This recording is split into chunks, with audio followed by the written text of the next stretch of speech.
गेड़वाल राजा जयचंद गेड़वाल, इधर चौहान राजा पृथ्वीराज चौहान, दोनों आपस में सगे मौसेरे भाई।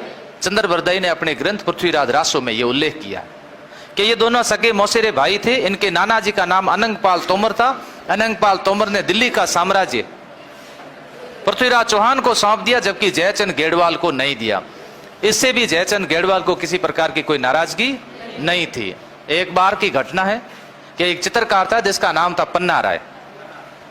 पन्ना राय चित्रकार चित्र बेचने का काम करता था। चित्र बेचते बेचते वो चला गया कन्नौज, और कन्नौज में जाकर के वो राजाओं के महलों में जाकर के रानियां राजकुमारियों को चित्र बेचता करता था, उनका काम होता था।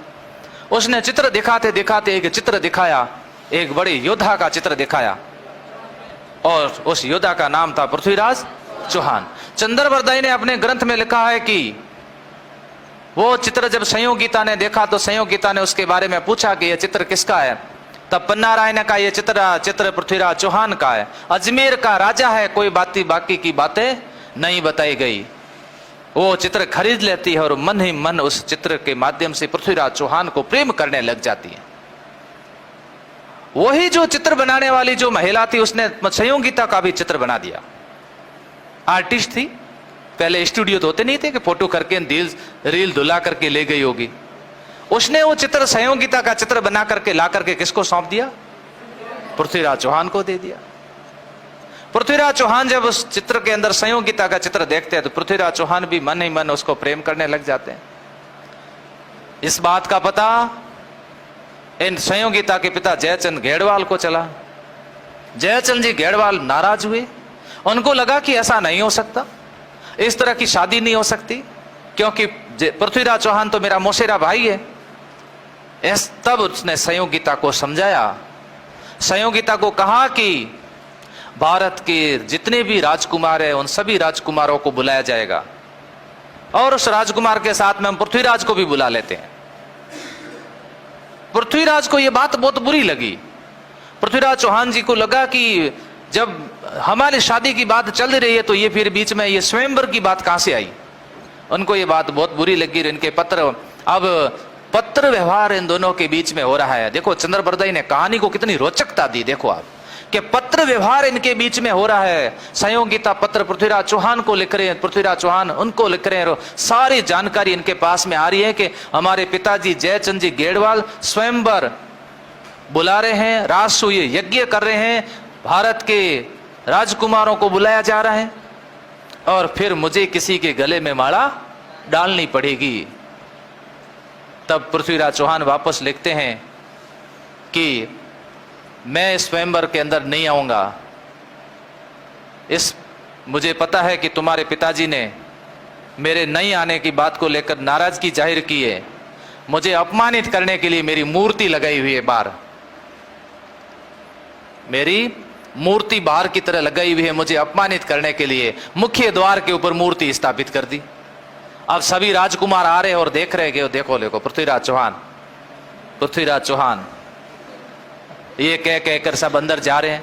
सभी के लिए बैठने की सीटें व्यवस्था कर दी गई। उसके आगे नेम प्लेट लगा दी गई, ये राजकुमार कहाँ के हैं, ये राजकुमार दोरिमना के हैं, ये ऊंडका के राजकुमार है। जहां जहां से भी आए थे उन सबको बैठा दिया गया, और बैठाने के बाद में संयोगिता को माला दे दी गई। अब जो आपको पसंद हो उसके गले में माला डाल दीजिए। लेकिन संयोगिता ने घूमते घूमते घूमते माला किसी राजकुमार के गले में नहीं डाली, और माला जाकर के डाल दी किसके गले में? पृथ्वीराज चौहान की जो बाहर मूर्ति लगी हुई थी उस मूर्ति के गले में माला डाल दी। और पृथ्वीराज चौहान वहीं खड़े थे पास में ही। पृथ्वीराज चौहान वेश बदल करके वहां खड़े थे। जो वेश बदल दिया तो आप वहां पता नहीं चलेगा कि राजा कौन है। वहां अखबार में सुबह सुबह फोटो नहीं आता था, पत्रिका भास्कर के अंदर के जयचंद जी गेड़वाल ने ऐसा किया है, ये है संयोगिता, ये है वो, ये मूर्ति लगी है। किसी को पता नहीं है राजा कौन है। जिसके सिर पर मुकुट है वही राजा है। मुकुट चेंज कर दिया। खानवा के युद्ध में मुकुट राणा सांगा का मुकुट झाला अज्जा ने पहन दिया। सारा आक्रमण अज्जा पे होगा। तो जिसके सिर पर मुकुट है वही क्या है? राजा है। जैसे गले में इस मूर्ति के गले में माला डाली और पृथ्वीराज चौहान वहीं खड़े थे, अपने कुछ सैनिकों को लेकर के वेश बदल करके वहां खड़े थे, और पृथ्वीराज चौहान संयोगिता को वहां से भगा करके लेकर के आ जाते हैं। कहां पर? अजमेर, भगा करके लेकर के यहाँ अजमेर आ जाते हैं। अजमेर आकर उससे विवाह करते हैं। पहले तो ये आपस में एक दूसरे को प्रेम करते थे, तो प्रेम आधारित जो विवाह होता है उसके बारे में कहा गया विवाह कैसा है, गंधर्व विवाह है। उसको गंधर्व विवाह कहते हैं, प्रेम विवाह कहते हैं। और आजकल ज्यादा पढ़े लिखों को और बाहर से जो अंग्रेज आए उन्होंने कहा इसको कैसी मैरिज कहते हैं, इसे लव मैरिज कहते हैं। लेकिन भगा करके लेके जाओगे, भगा करके लेकर के जाकर के अगर शादी की जाती है तो उस विवाह को राक्षस विवाह कहते हैं। पृथ्वीराज चौहान ने संयोगिता से गंधर्व विवाह किया, संयोगिता से कौन सा विवाह किया, राक्षस विवाह किया। इस बात को लेकर के जयचंद गेड़वाल और ज्यादा नाराज हो गए। जयचंद गेड़वाल ने कहा कि अब तो आया मौका तो हम भी नहीं चूकेंगे, जब आवश्यकता पड़ेगी तो सामने जयचंद गेड़वाल युद्ध में उपस्थित रहेगा, इसका बदला तो हम लोग लेंगे। इस कहानी के बारे में सत्यता की पुष्टि की गई। क्या ये वास्तव में जो मैंने कहानी सुनाई है, ये कहानी की इसकी कितनी सत्यता और इसकी क्या पुष्टि है, इस कहानी का उल्लेख कितने ग्रंथों में मिला? तो इतिहासकारों ने कहा कि इसका उल्लेख 2 ही ग्रंथों में मिला। एक तो पृथ्वीराज रासो में मिला जो चंद्रबरदाई के द्वारा लिखा गया, एक ग्रंथ मिलता है पूर्णाहुति जो लिखा था आचार्य चतुरसेन। 2 ग्रंथों में इसका उल्लेख मिला है। राजस्थान के अच्छे इतिहासकार माने जाते हैं डॉक्टर गौरीशंकर हीराचंद ओझा, ओझा ने इस कहानी का खंडन किया है। उन्होंने कहा यह मात्र एक काल्पनिक कहानी है, ऐसी कहानियों पर विश्वास नहीं कर सकते। डॉक्टर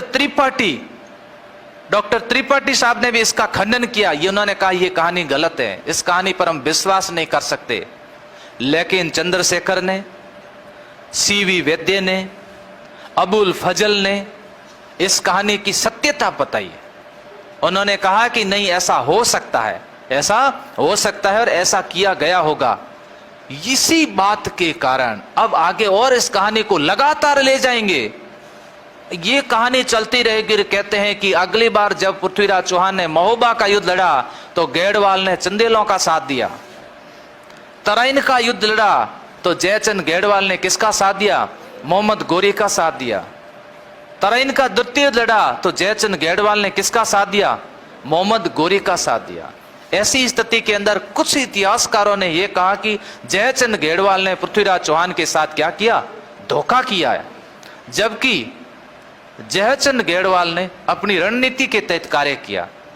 उसको अपनी नीति के तहत यह उचित लगा कि मुझे ऐसा करना चाहिए, वो उनके अनुसार वो सही था। क्यों? क्योंकि अगर इस कहानी की पुष्टि की जाए और इसकी सत्यता पर बात की जाए तो सगा मौसेरा भाई उनकी बेटी से अगर इस तरह से विवाह करता है तो नाराजगी जाहिर हो जाती है और उस नाराजगी के लिए बदला लिया जा सकता है। गलती को शुरुआत से देखा जाए तो फिर यहां पर गलती, अगर जयचंद गेड़वाल को हम गलत ठहरा दें, क्या हम पृथ्वीराज चौहान को गलत नहीं ठहरा सकते? इतिहासकारों ने क्या कहा कि इस तरह से विवाह करना भी तो गलत है। इसीलिए फिल्में जब भी बनती है, फिल्में हमेशा कहानियों की पुष्टि करके नहीं बनती है। फिल्मों में क्या होता है कि रोचकता कैसे दी जाए, उस रोचकता का विशेष रूप से क्या रखा जाता है, ध्यान रखा जाता है। यहां पर यह कहानी जयचंद गेड़वाल को क्या कर देते हैं, नाराज। तो यहां पर